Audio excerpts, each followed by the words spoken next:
Finally US ಮತ್ತು Iran ನಡಕ ಕದನ ವಿರಾಮ ಅಥವಾ ಸೀಸ್ ಫೈರ್ ಅನ್ನ ಹಚ್ಚಿರ.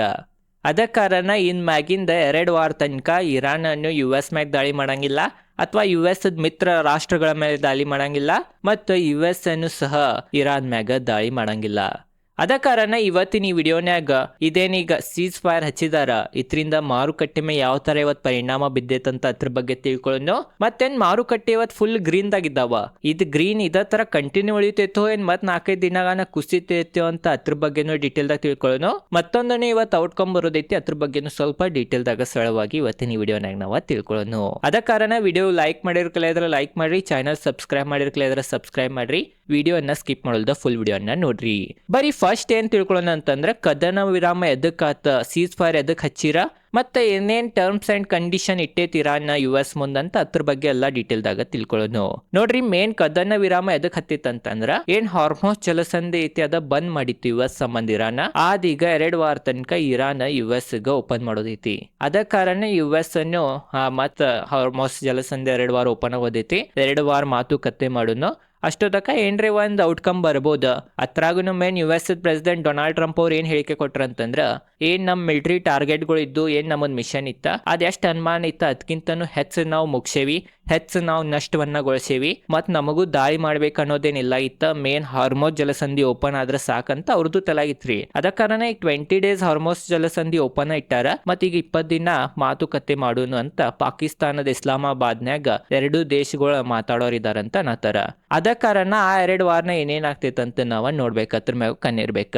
ನೋಡ್ರಿ, ಫಸ್ಟ್ ಏನ್ ತಿಳ್ಕೊಳ್ಳೋಣ ಅಂತಂದ್ರ ಇರಾನ್ 10 ಕಂಡೀಷನ್ US ಮ್ಯಾಗ ಇಟ್ಟೈತಿ. ಆ ಕಂಡೀಷನ್ಗಳು ಏನಿದಾವಂತ ಅದ್ರ ಬಗ್ಗೆ ಸ್ವಲ್ಪ ತಿಳ್ಕೊಂಡ್ಬಿಡುನು. ನೋಡ್ರಿ, 1ನೇ ಕಂಡೀಷನ್ ಏನಂತಂದ್ರ ಅಮೇರಿಕಾ ನಮ್ಮ ಮ್ಯಾಗೇನ್ ದಾಳಿ ಮಾಡತೈತಿ, ಇರಾನ್ ಮ್ಯಾಗೇನ್ ದಾಳಿ ಮಾಡತೈತಿ ಅದನ್ನ ನಿಲ್ಲಿಸ್ಬೇಕಂತ 1ನೇ ಕಂಡೀಷನ್ ಹೇಳಿದಾರ.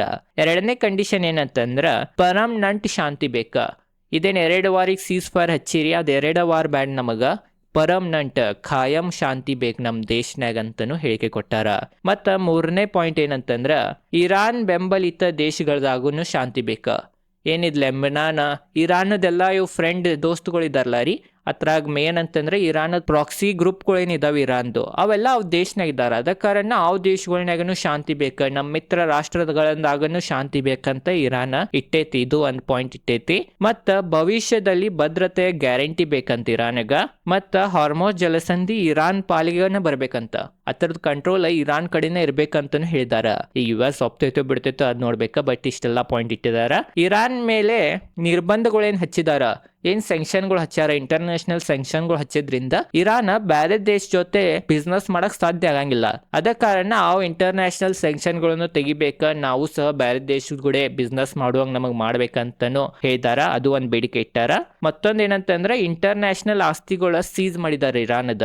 ಇರಾನ್ ಏನ್ ಗೋಲ್ಡ್ ರಿಸರ್ವ್ ಅದು ಬೇರೆ ಬೇರೆ ದೇಶನ ಇಟ್ಟಿರ್ತೈತಿ, ಡಾಲರ್ ರಿಸರ್ವ್ ಅದು, ಅದೆಲ್ಲ ಈಗ ಸೀಸ್ ಮಾಡಿದಾರಿ. ಅದ ಕಾರಣ ಸೀಸ್ ಮಾಡಿದ ಆಸ್ತಿನೂ ಬಿಡ್ಬೇಕಂತ ಹೇಳಿದಾರ. ಅದು ಬಿಡ್ತಾರೋ ಇಲ್ಲೋ ಅಂತ ನೋಡ್ಬೇಕ. ಯುದ್ಧದಿಂದ ಹಾಳೇನ್ ಆಗೈತ ಅವ್ರದ, ಎಲ್ಲ ಏನ್ ಮನಿ ಬಿಲ್ಡಿಂಗ್ ಎಲ್ಲ ಬಿದ್ದಾವ, ಅದ್ರದ ನಷ್ಟ ಪರಿಹಾರನು ಕೊಡ್ಬೇಕಂತ ಬೇಡಿಕೆ ಇಟ್ಟಾರ. ಮತ್ತೊಂದ್ ಏನಂತಂದ್ರೆ ಇಂಟರ್ನ್ಯಾಷನಲ್ ಸಪೋರ್ಟ್ ಅನ್ನು ಇವ್ರಿಗೆ ಬೇಕಂತ್ರಿ. ಮತ್ತ ಲಾಸ್ಟ್ ಪಾಯಿಂಟ್ ಏನಂತಂದ್ರ ಇರಾನ್ ಸಾರ್ವಭೌಮವನ್ನು ರೆಸ್ಪೆಕ್ಟ್ ಮಾಡ್ಬೇಕ, ಅದನ್ನ ನೀವು ಗೌರವ ಕೊಡ್ಬೇಕ ಇರಾನ್ ಸಾರ್ವಭೌಮವನ್ನನು ಅಂತ ಹೇಳಿಕೆ ಕೊಟ್ಟಾರ. ಇವೆಲ್ಲ 10 ಪಾಯಿಂಟ್ಗಳು ಇಟ್ಟಾರ. ಇವೇನು ಅಫಿಷಿಯಲ್ ಪಾಯಿಂಟ್ಗಳು ಇಲ್ಲ, ಇವು ರಿಪೋರ್ಟ್ದಿಂದ ಬಂದಾವ.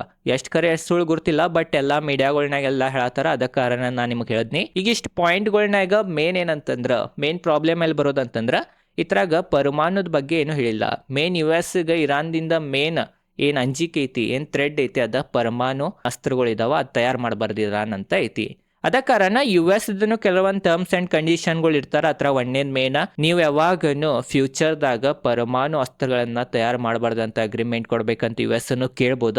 ಇದು ನಂದ ಒಂದ್ ಲಾಜಿಕ್.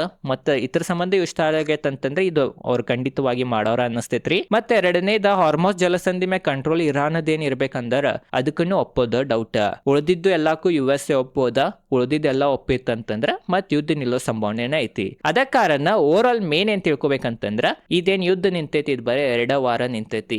ಈ 2 ವಾರನಾಗ ಪರ್ಮನೆಂಟ್ ಒಂದ್ ಸೊಲ್ಯೂಷನ್ ಬಂತ, ಪರ್ಮನೆಂಟ್ ಶಾಂತಿ ಆತಂತಂದ್ರ ಒಳ್ಳೇದ. ಮಾರುಕಟ್ಟೆ ಖಂಡಿತವಾಗಿ ನ್ಯೂ ಆಲ್ ಟೈಮ್ ಹೊಡಿಬೋದ. ಏನು ಇಬ್ರು ಮಾತುಕತೆದಿಂದ ಒಂದ್ ಯಾವ್ದು ಸರಳ ಹಾದಿನ ಬರ್ಲಿಲ್ಲ ಅಂತಂದ್ರ ಮತ್ತಿದ ಮಾರುಕಟ್ಟೆಗೆ ನೆಗೆಟಿವ್ ಪಾಯಿಂಟ್ ಅನಸ್ತೈತಿ. ಬಟ್ ಹಾದಿ ಬರೋ ಸಂಭಾವನೆನ ಭಾಳ ಹೆಚ್ಚೈತಿ. ಯಾಕಂತಂದ್ರೆ ಹಾದಿ ಬರೋ ಸಂಬಂಧನ ಮಾತಾಡತ್ತಾರ. ಇಲ್ಲಿಕ್ರ ಮಾತಾಡತ್ತಿರ್ಕ್ಲೇರಿ ನಿನ್ನೆನ ಹೊಡೆದ್ ಬಿಡ್ತೀರ. ಇದರಿಂದ ಯುಎಸ್ಸಿಗೂ ಭಾಳ ನಷ್ಟ ಆಗೈತಿ, ಅತ್ರಾಗೂ ಮೇನ ಡೊನಾಲ್ಡ್ ಟ್ರಂಪ್ ಅವ್ರ ಇಮೇಜ್ಗೂ ಭಾಳ ನಷ್ಟ ಆಗೈತಿ. ಅದ ಕಾರಣ ಖಂಡಿತವಾಗಿ ಈ ಒಂದು 2 ವಾರನಾಗ ಮಾತಾಡಿ ಸಾಲ್ವ್ ಮಾಡ್ತಾರೆ ಇದು ಒಂದು ಯುದ್ಧ ಅಂತ ನನಗನ್ನಿಸ್ತೈತಿ. 2 ವಾರಗಾನೆ ಏನು ಔಟ್ಕಮ್ ಬರ್ತೈತೆ ಅಂತನೂ ನೋಡ್ಬೇಕ. ಅದ್ರ ಮ್ಯಾಗನ ನಾವು ಮಾರುಕಟ್ಟೆದ ವ್ಯೂ ಅನ್ನ ಹೇಳ್ಬೋದ ಅಥವಾ ಮಾರುಕಟ್ಟೆದ ದಿಕ್ಕವನ್ನ ಕಂಡು ಹಿಡಿಬೋದಂತ ನಾವು ಅನ್ಬೋದ. ಬರೀ ಈಗ ಇಷ್ಟೆಲ್ಲ ಆಗಿದ್ದ ಪರಿಣಾಮ ಮಾರುಕಟ್ಟೆ ಮ್ಯಾಗ ಅದು ಯಾವ ತರ ಬಿದ್ದೈತಿ, ಕ್ರೂಡ್ ಆಯಿಲ್ ಮ್ಯಾಗ ಯಾವ ತರ ಬಿದ್ದೈತೆ ಅಂತ ಕ್ವಿಕ್ ಆಗಿ ನೋಡ್ಬಿಡೋನು. ನಿಫ್ಟಿ ಈಗ ಕರೆಂಟ್ ವಿಡಿಯೋ ಶೂಟ್ ಮಾಡೋದ್ಕೊಂಡು ನೋಡ್ಬೋದು ನೀವು 3.44% ಇರೈತಿ. ಭಾಳ ಪಾಸಿಟಿವ್ ಐತ್ರಿ. 10-20 ದಿನದ ಮಾರ್ಕೆಟ್ ಬಿದ್ದಿತ್ತು, ಹತ್ತರದ ಈಗ 30-40% ರಿಕವರ್ ಮಾಡೈತಂತ ನಾವು ಅನ್ಬೋದ. ಮೇನ್ ನೋಡ್ಬೋದು ನೀವು 23,900 ಮ್ಯಾ ಹೋಗೈತಿ. ಇದೇ ಥರ ಏರಿ 24,000 ತನಕ ಹೋದ್ರನ್ನು ಒಳ್ಳೇದನ ಅಂತ ನಾವು ಅನ್ಬೋದ. ಅದ ಕಾರಣ ನಿನ್ನೆ ದಿನಾನ 23,000 ಲೆವೆಲ್ ಹೋಗಿತ್ರಿ. ನಿನ್ನೆ ವಿಡಿಯೋನಾಗೂ ಭಾಳ ಹೈಲೈಟ್ ಮಾಡೀನಿ. ಏನೋ ಆಗಲಿ ಇವತ್ತು ನೋಡ್ಬೋದು ನೀವು ನಿಫ್ಟಿ 23,000 ಮ್ಯಾಗ ಹೋಗೈತಿ ಪಾಸಿಟಿವ್ನ ಅಂತ ನಿನ್ನೆ ವಿಡಿಯೋನಾಗೂ ನಾ ತಿಳಿಸೀನಿ. ಅದೇ ಥರ 23,000 ಮ್ಯಾಗ ಹೋಗಾನ ತನ್ನ ವೀಕ್ಷಕರೇ ಮಾರ್ಕೆಟ್ ಇರೀತ. ಆ ಥರ ಟೆಕ್ನಿಕಲ್ ಅನಾಲಿಸಿಸ್ ವೀಕ್ಷಕರೇ ಪವರ್ ಇರ್ತೈತಿ. ನಮಗೆ ಸುದ್ದಿ ಮುಖಾಂತರ ಗುರ್ತಾಯಿಲ್ಲ, ಬಟ್ ಚಾರ್ಟ್ನಾಗ ಗುರ್ತಾ ಬಿಡ್ತೈತೆ ಅಂತಲೂ ನಾವು ಅನ್ಬೋದ. ಮತ್ತು ನಿನ್ನೆ ವಿಡಿಯೋನಾಗೂ ಹೇಳಿದ್ನಿ 2 ಆಗ್ಬೋದಂತ. ಯುದ್ಧ ನಿಂತಿತ್ತು ಮಾರ್ಕೆಟ್ ರಿಕವರಿ ತೋರಿಸ್ಬೋದ, ಯುದ್ಧ ನಿಲ್ಲಿಲ್ಲ ಅಂದ್ರೆ ಮಾರ್ಕೆಟ್ ಕುಸಿಬೋದ. ಈಗ ನಿಂತಿತ್ತ ಅದ ಕಾರಣ ರಿಕವರಿ ತೋರ್ಸತೈತೆ ಅಂತ ನಾ ಅನ್ಬೋದ. ಮತ್ತು ನಿಫ್ಟಿ ಬ್ಯಾಂಕ್ನು ನೋಡ್ಬೋದು ಅಥವಾ ಬ್ಯಾಂಕ್ ನಿಫ್ಟಿನೂ ನೋಡ್ಬೋದ. 5% ಅಪ್ ಐತ್ರಿ. 55,383 ಈ ಕರೆಂಟ್ ವಿಡಿಯೋ ಶೂಟ್ ಮಾಡೋದು ಮುಂದೆ ಟ್ರೇಡ್ ಆಗತೈತಿ. ಸೆನ್ಸೆಕ್ಸ್ ಅನ್ನು ಸಹ 3.48% ಇರೈತಿ. ಮತ್ತು ಮಿಡ್ ಕ್ಯಾಪ್ ಇಂಡೆಕ್ಸ್ ನೋಡ್ಬೋದು ಇವತ್ತು 3.72% ಇರೈತಿ. ಮತ್ತು ಸ್ಮಾಲ್ ಕ್ಯಾಪ್ 250 ಇಂಡೆಕ್ಸ್ ಅನ್ನು 3.64% ಇರೈತಿ. ಮತ್ತೊಂದನ್ನು ಏನಂತಂದ್ರೆ ಇವತ್ತು RBIದ MPC ಮೀಟಿಂಗ್ ಅದ ಔಟ್ಕಮ್ ಬರೋದೈತಿ. ಅದ ಕಾರಣ ಹತ್ರದ ವಿಡಿಯೋನ ಈವ್ನಿಂಗ್ ಅದು ಹಾಕ್ತೇನೆ. ಅದ ಕಾರಣ ಚಾನಲ್ ಸಬ್ಸ್ಕ್ರೈಬ್ ಮಾಡ್ರಿ. ಹತ್ರದ್ದೇನು ಔಟ್ಕಮ್ ಬರ್ತೈತಿ ಅದು ಭಾಳ ಇಂಪಾರ್ಟೆಂಟ್. ಮೇನ್ ಈಗ ಮೀಟಿಂಗ್ ನಡೆದೈತಿ, ಒಳ್ಳೇದನ ಔಟ್ಕಮ್ ಬರತೈತೆ ಅನ್ಸಾತೈತಿ ನಂಗೆ. ಯಾಕಂದ್ರೆ ಮಾರುಕಟ್ಟೆ ನೋಡ್ಬೋದು 5%ಗಿಂತ ಹೆಚ್ಚಿರೈತಿ. ಬಟ್ ಒಂದ್ಸಲ ಇದು ವಿಡಿಯೋ ಎಲ್ಲ ಮುಗಿಯೋಣ ಇನ್ನ ಡೀಟೇಲ್ದಾಗ ಅನಾಲಿಸಿಸ್ ಮಾಡಿ ಸರಳವಾಗಿ ತಿಳಿಸೋಂಗನ ಆ ವಿಡಿಯೋ ಮಾಡ್ತೇನೆ. ಅದ ಕಾರಣ ಚಾನಲ್ಗೆ ಸಬ್ಸ್ಕ್ರೈಬ್ ಮಾಡ್ರಿ. ವಿಡಿಯೋಗೆ ಲೈಕ್ ಮಾಡಿರ್ಲಿದ್ರೆ ಲೈಕ್ ಮಾಡ್ರಿ. US ಮಾರ್ಕೆಟ್ ನಿನ್ನೆ ನೋಡ್ಬೋದ ಅಷ್ಟೇನ್ ಫ್ಲಾಟ್ ಅನ್ನು ಕ್ಲೋಸಿಂಗ್ ಕೊಟ್ಟಾವ. ಯಾಕಂತಂದ್ರೆ ಅವಾಗಿನ ತನಕ ಇನ್ನ ಸೀಸ್ ಫೈರ್ ದೇನ್ ಅನೌನ್ಸ್ಮೆಂಟ್ ಬಂದಿರ್ಕಲೈತ್ರಿ US ಮಾರ್ಕೆಟ್ ಓಪನ್ ಇದ್ದಾಗ. ಆದ್ರೂ ಸಹ US ದೇನ್ ಫ್ಯೂಚರ್ ಇರ್ತೈತಿ. US ಮಾರ್ಕೆಟ್ ಕ್ಲೋಸ್ ಆಗಾನು ಟ್ರೇಡ್ ಆಗ್ತಿರ್ತೈತಿ. ಡೌ ಜೋನ್ಸ್ ಫ್ಯೂಚರ್ ಅದ್ ಭಾಳ ಅಪ್ ಇತ್ತ. ಈಗ ನೋಡ್ಬೋದು 2%ಗಿಂತ ಅಪ್ ಐತಿ. ಯುರೋಪಿಯನ್ ಮಾರ್ಕೆಟ್ ಇನ್ನೂ ಓಪನ್ ಆಗಿಲ್ಲ, ಅವು ಸಹ ಈಗ ಮಧ್ಯಾಹ್ನ ಓಪನ್ ಆಗ್ತಾವ. ಅವು ಗ್ರೀನ್ ಏನೋ ಓಪನ್ ಆಗ್ಬೋದಂತ ನನಗನಿಸ್ತೈತಿ. ಭಾರತದ ಗಿಫ್ಟ್ ನಿಫ್ಟಿ ನಿನ್ನೆನ ಭಾಳ ಒಳ್ಳೆ ಸಿಗ್ನಲ್ ತೋರ್ಸತಿತ್ತ ನೋಡ್ಬೋದು. ಈಗನು ಸಹ 3.5%ಗಿಂತ ಹೆಚ್ಚಿರೈತಿ. ಜಪಾನದ ಮಾರ್ಕೆಟ್ ಅನ್ನು ಇವತ್ತು ಬೆಳಿಗ್ಗೆ ನೋಡ್ಬೋದು 5%ಗಿಂತ ಹೆಚ್ಚಿರೈತಿ.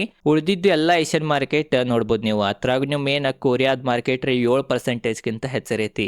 ಗ್ಲೋಬಲ್ ಮಾರ್ಕೆಟ್ ಅನ್ನು ಎಲ್ಲ ಪಾಸಿಟಿವ್ನ ಸಿಗ್ನಲ್ ಕೊಡತ್ತಿದ್ದು. ಅದ ಕಾರಣ ಭಾರತದ ಮಾರುಕಟ್ಟೆನು ಪಾಸಿಟಿವ್ನ ಓಪನ್ ಆಗ್ಯಾವ ಮತ್ತು ಈಗನು ಸಹ ಪಾಸಿಟಿವ್ನ ಇದಾವಂತ ನಾವು ಅನ್ಬೋದ. ಮತ್ತು ನಾವು ಸೆಕ್ಟರಲ್ ಎಲ್ಲ ನಾವು ಪರ್ಫಾರ್ಮೆನ್ಸ್ ನೋಡ್ಬೋದು. ಆಟೋ ಸೆಕ್ಟರ್ 6.5%ಗಿಂತ ಹೆಚ್ಚಿರೈತಿ. ಬ್ಯಾಂಕ್ ನಿಫ್ಟಿ ನೋಡ್ಬೋದ. ಉಳಿದಿದ್ದು ಎಲ್ಲ ನೋಡ್ಬೋದ.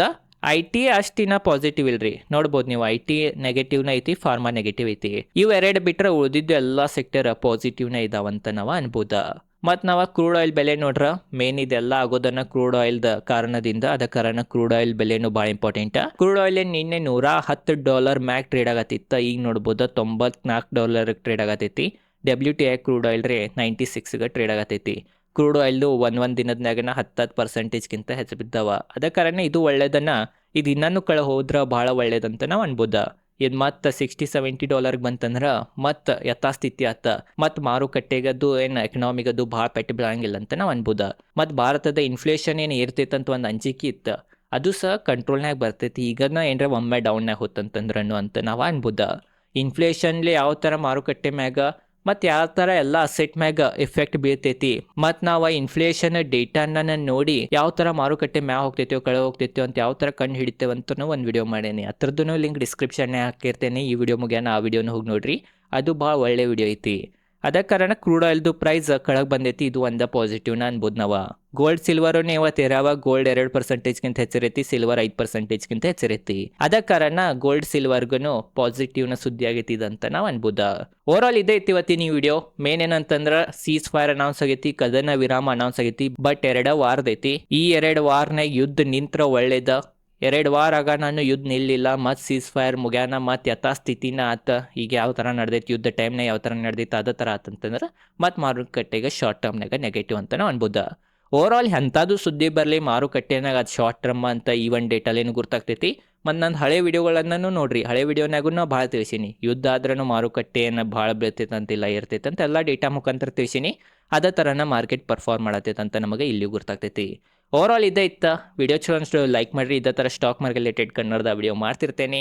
ಧನ್ಯವಾದಗಳು.